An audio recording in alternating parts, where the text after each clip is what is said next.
Drugs కేసులో పట్టుబడి మొదట నెగిటివ్ రిపోర్ట్ వచ్చిందన్నటువంటి మీడియా ప్రచారాలతో సరిపుచ్చే ప్రయత్నం చేసి డిఎస్పీ స్థాయి అధికారి స్టేట్మెంట్ సందర్భంగా అదే వచ్చి ఆ పైన ఎస్పీ స్థాయి అధికారి రంగంలోకి వచ్చేటప్పటికి అసలు నిజాలు బయటపడి యూరిన్ శాంపిల్స్ ఇచ్చేటప్పుడు నీళ్లు పోసి ఇవ్వడం వలన అది నెగిటివ్ వచ్చిందని, ఆ తర్వాత బ్లడ్ శాంపిల్స్లో కొకైన్ సేవించినట్టు తేలిందని, పాజిటివ్ వచ్చిందంటూ స్వయంగా ఎస్పీ ప్రకటించిన ఉదంతంలో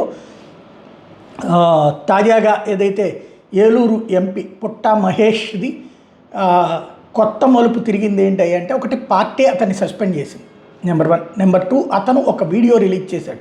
అబ్బాయి నేను చాలా మంచోడిని, నా మీద అనవసరంగా బాండాలు వేస్తున్నారు, నేను కేవలం అక్కడ డిన్నర్ చేయడానికి వెళ్ళాను అంతే, ఆ తర్వాత జరిగిన కాన్సిక్వెన్సెస్లో అక్కడ ఏదో జరిగింది తప్పించి నాకేం దాంతో సంబంధం లేదు, నేను ఎట్లాంటి వాడినో నా నియోజకవర్గ ప్రజలకు తెలుసు అని. వాస్తవంగా ఈ నా సొంత నియోజకవర్గం ఏం కాదు, ఏలూరు వాసి కాదు, గోదావరి జిల్లా వాసి కాదు, రాయలసీమ ప్రాంతం నుంచి వచ్చి మొన్నటిసారి ఎన్నికల్లో పోటీ చేసి గెలిచినటువంటి, కాబట్టి అక్కడ వాళ్ళకి తెలియడం అంత సులభం కాదు, నెంబర్ 1. రెండోది వచ్చేటప్పటికి సొంత పార్టీ వాళ్ళు మామూలుగా నిన్న మొదట్లో కొంత ట్రై చేశారు కవర్ చేయడానికి, ఆయన బీసీ కాబట్టినే ఇట్టాగ చేస్తున్నారు, పక్కన రోహిత్ రెడ్డి ఇట్లాంటి వాళ్ళది ఆపేస్తున్నారు అన్నటువంటిది. అందరి పేర్లు రాశారు, రోహిత్ రెడ్డిని ఎవడో కాపాడాల్సిన ప్రయత్నం ఎవడూ చేయలేదు అక్కడ. అలాగే అర్జున్ రెడ్డి, ప్రియాంక రెడ్డిని ఎవరో సంథింగ్, శ్రీధర్ రెడ్డి భార్య, ఇట్లాంటివన్నీ కూడా ఓపెన్గానే కనబడ్డాయి. అక్కడ ఏమీ దాచాల్సిన పని ఏం లేదు, ఎవడు దాచింది కూడా లేదు. బట్ కొంచెం ఆ విధంగా డైవర్ట్ చేద్దామని చూశారు, కానీ పార్టీలో ఉన్నటువంటి కట్టర్ కార్యకర్తలు మాత్రం కడుపు రగిలిపోయింది. అందుకనినే పూర్తిగా భుజాన్ని వేసుకోలేకపోయారు. ఎందుకనంటే అక్కడ మీటింగ్ అయింది ఎవరితో, డిన్నరు పోని లేకపోతే ఈయన చెప్పినటువంటి ఆ పార్టీ ఎవరింట్లో, ఎవరి ఫామ్ హౌస్లో, రోహిత్ రెడ్డి ఫామ్ హౌస్. రోహిత్ రెడ్డి ఎవరు, బీఆర్ఎస్ నాయకుడు. కేసీఆర్ బీఆర్ఎస్ అంటే కడుపు రగిలిపోతూ ఉంటుంది తెలుగుదేశం వాళ్ళకి.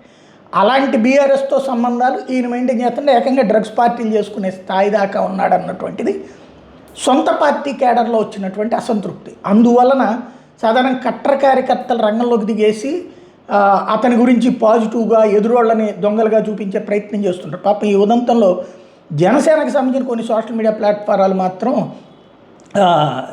ఏది జగన్ ఏదో ఎప్పుడు శవం దగ్గరికి వెళ్ళినప్పుడు నవ్వుతూ ఉన్నాడు లాంటి అట్లాంటి ఫోటోలు పెడతా డైవర్ట్ చేసే ప్రయత్నం చేస్తున్నారు. టీడీపీ వాళ్ళు అంత సీరియస్గా వెనకేసుకోలేదు అక్కడ. పాపం అది కొంత లాజికల్గా ఎక్కడో మిస్ అవుతున్నట్టుంది.